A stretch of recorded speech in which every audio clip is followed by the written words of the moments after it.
নানান রকম প্রশ্ন আছে। কেউ কেউ এটাও বলার চেষ্টা করছেন যে বিএনপির কি তাকে কিছু ছাড় দিয়ে তার জোটে ঢুকিয়ে নেওয়া উচিত হবে কিনা, বা ২০০১ সালের একটা স্মৃতিও কেউ কেউ ফিরিয়ে আনার চেষ্টা করছেন, সেটা নিয়ে কথা বলতে চাই। এবং ২০০১ সালে তারা যা করেছিলেন সেটা করা এবার তাদের পক্ষে সম্ভব হবে কিনা। এখন পর্যন্ত তথ্য হচ্ছে তারা গতকালের আগের দিন যখন ঘোষণা করেছেন এই জোটে নিয়ে, তখন তারা এককভাবে নির্বাচন করবেন বলে জানিয়েছেন এবং তারা কতগুলো সিটে ক্যান্ডিডেট দেবেন, যেগুলো দেওয়া আছে সেটা তারা জানিয়েছেন। প্রথম বিএনপির কথা বলি। বিএনপির কি উচিত হবে ইসলামী আন্দোলনকে সাথে নেওয়া? জোটের রাজনীতি বলে যখন কোনো একটা জোটের উপরে বিক্ষুব্ধ হয়ে একটা রাজনৈতিক দল বেরিয়ে আসে, তাকে তার সাথে নেওয়াটা টেকনিক্যালি খারাপ না।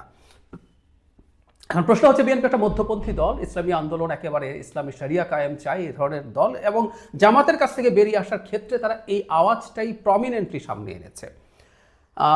তাহলে একটা মধ্যপন্থী দলের কি একটা ইসলামী দলকে সাথে নেওয়া সম্ভব, এই ধরনের ইসলামী দল?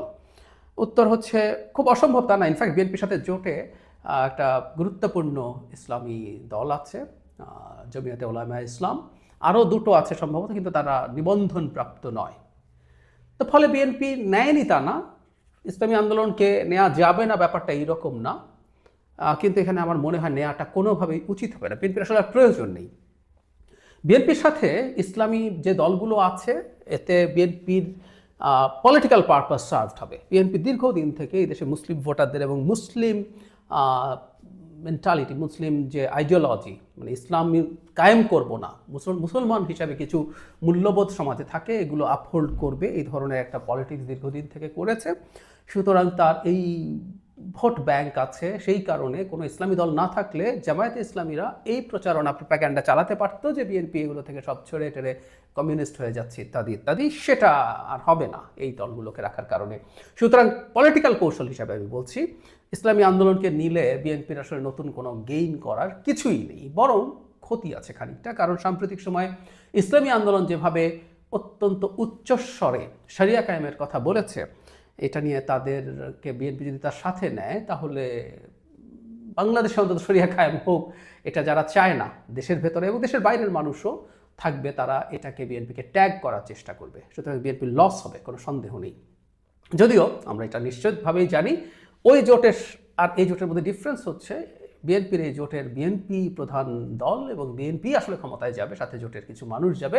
সুতরাং আর কে কি বললো সেটা আসলে ম্যাটার করে না। এই কথাটা আমি দীর্ঘদিন বলেছি। এনসিপি যখন বলছিল বিএনপিও তো জামায়াতকে নিয়েছিল, আমি বললাম হ্যাঁ, বিএনপি জামায়াতকে নিয়েছিল আর এনসিপি জামায়াতের সাথে গেছে। সুতরাং জামাত যদি জিতে যায়, তার চিন্তাই এখানে আসলে ফাইনালি ইমপ্লিমেন্টেড হবে। ইসলামী আন্দোলন গেলেও সেটা হতো। সো বিএনপির আমার মনে হয় দরকার নেই, বরং ইসলামী আন্দোলন বাইরে আলাদাভাবে নির্বাচন করবে, এটা বিএনপির জন্য খুবই কমফোর্টেবল। কারণ তারা মূলত ভাগ বসাবে জামাতের ভোট বাক্সে। তারা যেটা বলছিলেন যে ইসলামী মূল্যবোধের সব ভোট একই বাক্সে যাবে, সেটা এখন আরেকটা বাক্স তৈরি হলো। সুতরাং বিএনপির জন্য ভালো। একই সাথে গতকাল ভিডিওতে বলেছি, জামাতের এই শরিয়া থেকে সরে যাওয়া এবং এতে যে জামাতের ইসলাম বিচ্যুতি, যদিও সে ইসলামের নামে রাজনীতি করে, এই ন্যারেটিভ ক্রমাগত ইসলামী আন্দোলন মাঠে রাখবে, এটা স্বাভাবিকভাবেই রাখবে। সেই রাখার কারণে যেটা হবে, জামাতের ভোটে ক্ষতি হতে পারে। আর ওই যে প্যান ইসলামিক এক ধরনের চেষ্টা তারা করছিল, সব ইসলামী দল একসাথে আছে, সেটা সিনার্জিজম হওয়ার কথা ছিল, এখন সেটা তো কমবেই এবং আরও অনেক বেশি কমে যেতে পারে, মানুষের ইলুশন ভেঙে যেতে পারে। সো বিএনপির কোনো রকমেই কোনোভাবেই উচিত হবে না ইসলামী আন্দোলনকে তার সাথে নেওয়া, মানে তার কিছু আসনেও ছাড় দেয়া। ২০০১ সালের যে স্মৃতিটার কথা বলছি, এটা একটা ইন্টারেস্টিং ক্যালকুলেশন হতে পারতো পলিটিক্সের ক্ষেত্রে, ভোটের ক্ষেত্রে, ভোটের রাজনীতিতে, কিন্তু এটা হওয়া কঠিন। সেটা হচ্ছে ২০০১ সালে ইসলামী জাতীয় ঐক্য ফ্রন্ট নামে একটা ফ্রন্ট তৈরি হয়েছিল। এখানে ৩টা দল ছিল, দুটো বড় দল, 3টা, মোট 5টা দল ছিল আসলে। জাতীয় পার্টি, এর সাথে যে জাতীয় পার্টি, ইসলামী শাসনতন্ত্র আন্দোলন, এটা বর্তমানে ইসলামী আন্দোলন বাংলাদেশ, মানে আমরা হাত পাখা যেটা বেরিয়ে গেছে, এটা। আর 3টা ছোট দল ছিল। এরা 300 সংসদীয় আসনে 281টিতে প্রার্থী দিয়েছিল, 14টি আসনে জয়লাভ করেছে, 7.25% ভোট পেয়েছিল। এই জিনিসটাই আসলে বলতে চাই যে ২০০১ সালে যেহেতু তাদের একই সাথে জোট করার ইতিহাস আছে জাতীয় পার্টি এরশাদের সাথে, ২০০১ সালে, সালটা মনে রাখতে হবে, এখন এই পর্যায়ে এসে জাতীয় পার্টির সাথে একটা জোট করা তাদের জন্য কি সম্ভব? হলে কিন্তু খুব ভালো হতো আমার মনে হয়, একটা ভালো জোট, এবং তারা ভালো ফাইট করতে পারতো জামাতের সাথে। মানে ফাইট এখন হচ্ছে আসলে দ্বিতীয় কে হবে সেটা নিয়ে, ক্ষমতায় কে যে আমি বহুদিন ধরে বলছি, বিএনপি অকল্পনীয় বড় ব্যবধানে জিতবে। ইভেন স্বতন্ত্রকে যদি একটা দল ধরি, বিএনপি স্বতন্ত্রদেরকে, তারা সেকেন্ড হয়ে যাওয়ারও সমূহ সম্ভাবনা আছে যদি স্বতন্ত্র অনেককে বসে না যান। যাই হোক, এখন এই 2026-এর যে নির্বাচন, সেই নির্বাচনে আসলে জাতীয় পার্টির সাথে যাওয়ার ঝুঁকি নেওয়া ইসলামী আন্দোলনের জন্য কঠিন। কারণ হচ্ছে খুব বড় অংশের মানুষ এখনও জাতীয় পার্টির প্রতি যৌক্তিক কারণেই নেগেটিভ ধারণা রাখেন। তারা শেখ হাসিনার সাথে নির্বাচনে পার্টিসিপেট করে করে তারা তার সহযোগিতা পরিণত হয়েছেন। এই ধরনের ব্র্যান্ডিং আছে। ইসলামী আন্দোলনের বিরুদ্ধেও খানিকটা আছে।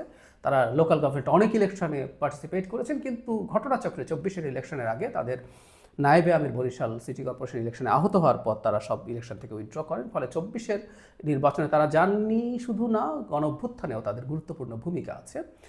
ফলে ইসলামী আন্দোলনের জন্য আসলে এটা সোজা না জাতীয় পার্টির সাথে জোট করা, কিন্তু আমার মনে হয় তারা এই ধরনের একটা আলাপ আলোচনা করে দেখতে পারেন। আমাদের একটা কথা মনে রাখতে হবে, জাতীয় পার্টি নিষিদ্ধ দল নয়, জাতীয় পার্টির কর্মসূচিও আওয়ামী লীগের মতো নিষিদ্ধ নয়। সুতরাং জাতীয় পার্টি নির্বাচনে থাকবে এবং যথেষ্ট নিরাপত্তা যদি জাতীয় পার্টিকে দেওয়া হয়, দিতে হবে। আসলে সরকার এবং নির্বাচন কমিশনের এই ব্যাপারে সতর্ক থাকতে হবে। তাহলে এই জোট যদি হয়, এই জোট দ্বিতীয় স্থানের কম্পিটিশন করার সম্ভাবনা আছে, এটা উড়িয়ে দেওয়া যাবে না।